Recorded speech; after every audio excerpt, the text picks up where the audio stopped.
Bihar school examination board में एक book जो पढ़ना पड़ता है, स्टोरी ऑफ इंग्लिश। आज हम उससे दूसरे क्वेश्चन की बात करेंगे,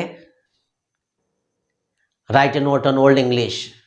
लेकिन एग्जाम में आपको right A note on old English नहीं पूछा गया, आपको इसके जगह पर यह पूछा गया कि डिस्कस अबाउट ओल्ड इंग्लिश या what's your idea about old English, या यूं कह ले कि समराइज अबाउट ओल्ड इंग्लिश।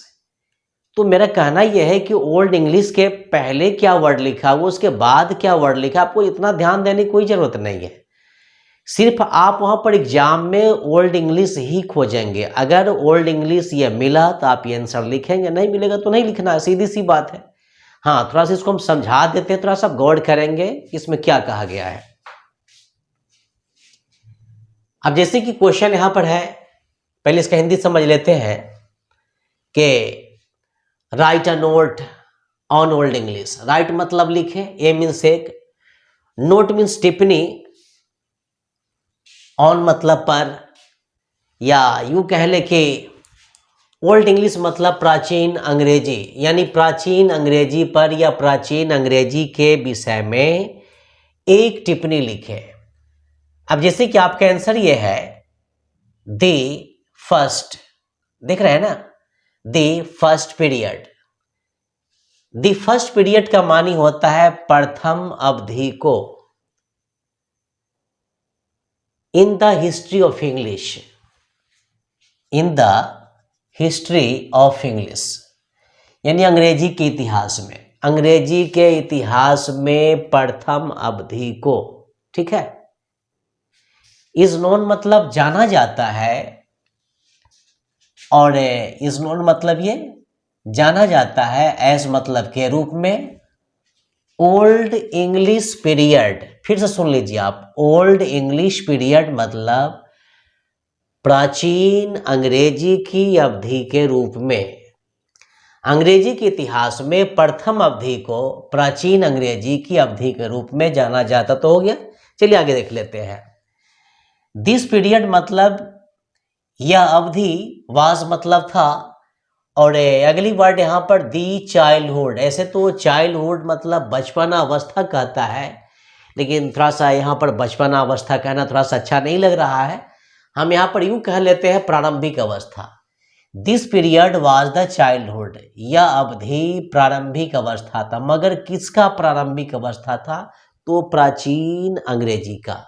तो this period was the childhood, यह अवस्था प्रारंभिक अवस्था था, या ऐसा भी कह सकते हैं कि प्राचीन अंग्रेजी प्रारंभिक अवस्था था एज अ लैंग्वेज मतलब भाषा के रूप में।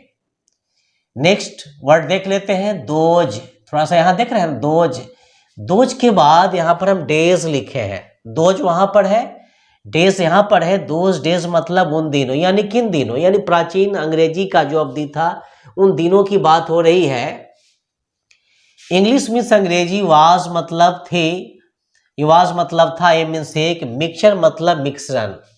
अंग्रेजी एक मिश्रण था ऑफ डिफरेंट डायलेक्ट्स का मानी होता है भिन्न भिन्न प्रकार के बोलचाल की भाषा का, यानी अंग्रेजी भिन्न भिन्न प्रकार के बोलचाल की भाषा का मिश्रण था। यहाँ पर डायलेक्ट्स है, डायलेक्ट्स है बेटा हम हिंदी लिख चुके हैं, बोलचाल की भाषा, दिख रहा है ना।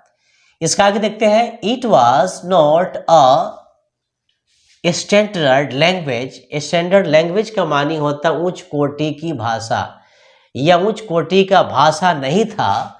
इट्स वर्ड्स मतलब इसके शब्द, यानी किसके शब्द, यानी प्राचीन अंग्रेजी के जो शब्द थे उसके शब्द। वेयर रिटन मतलब लिखे भी जाते थे, एंड प्रोनाउंस्ड मतलब उच्चारण किए जाते थे। इसके शब्द लिखे भी जाते थे और उच्चारण भी किए जाते थे। डिफरेंटली का मानी होता है भिन्न भिन्न तरीकों से। अब जैसे कि अभी आप एट प्रेजेंट में आप देख लेंगे, अब जैसे कि LIONC को देख लेते हैं।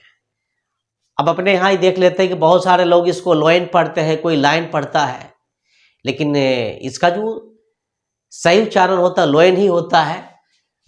अब आगे के लाइन में देख लेते हैं, ओल्ड इंग्लिश मतलब प्राचीन अंग्रेजी की, हैड मतलब थे, 4 डायलेक्ट्स का मानी होता है 4 उपभाषा, यानी प्राचीन अंग्रेजी में 4 उपभाषा थे।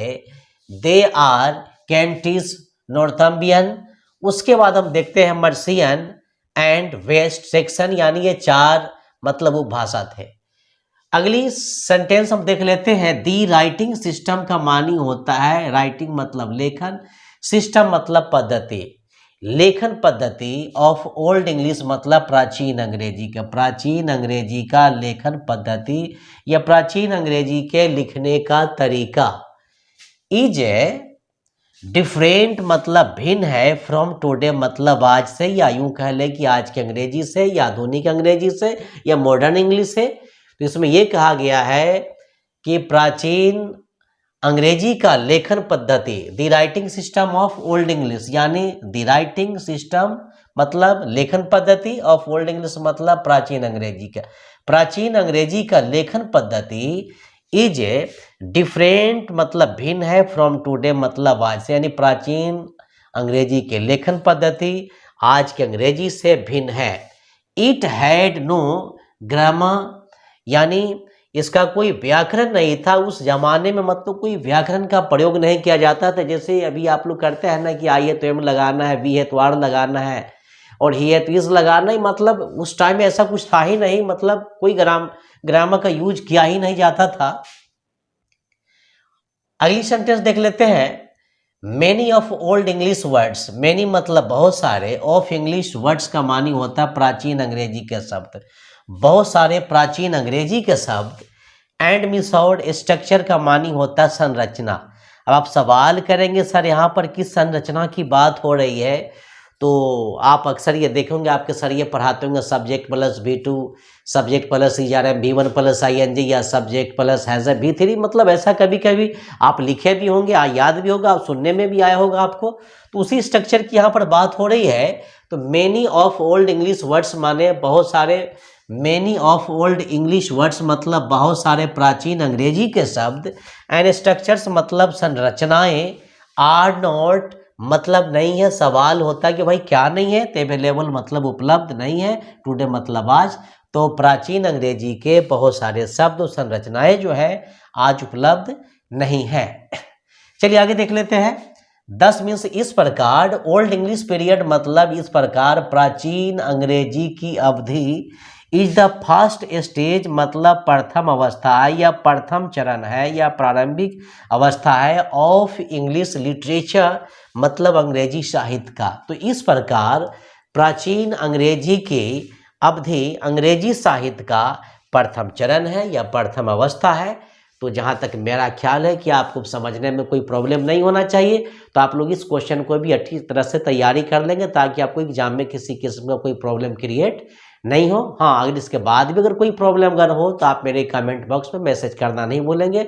अगर आप मेरे चैनल पर अगर नए हैं तो आप मेरा channel JN English research centre को सब्सक्राइब करना नहीं भूलेंगे। तो आज के लिए इतना ही। मेरा वीडियो देखने के लिए आप लोगों को लॉट्स ऑफ थैंक्स।